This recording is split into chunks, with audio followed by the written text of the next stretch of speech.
இன்னும் நிறைய பேர் இந்த படத்துக்காக நிறைய உழைச்சிருக்காங்க. அவங்களுக்கு எல்லாம் என்னுடைய நன்றி. அது என்னன்னு தெரியல. நான் வந்து சமைக்கணும்னு தான் எனக்கு ஆசை. செஃப் ஆகணும்னு தான் எனக்கு ஆசை.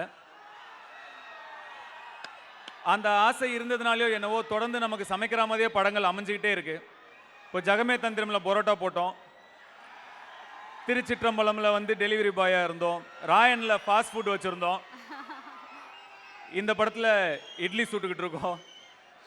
எனக்கு நான் எழுதிக்கிறதும் அந்த மாதிரி தான் இருக்கு.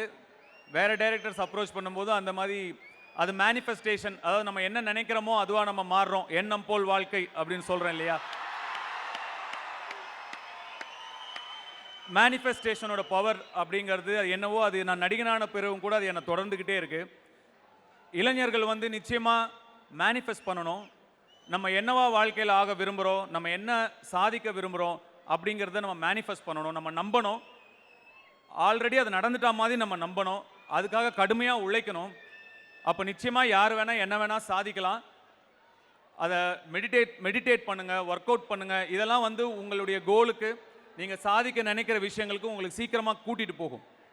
ஸோ மேனிஃபெஸ்ட் பண்ணுங்கள், ஹார்ட் ஒர்க் பண்ணுங்கள். கருத்து சொல்கிறானேன்னு நினைக்காதீங்க. என் வாழ்க்கையில் எனக்கு நடந்தது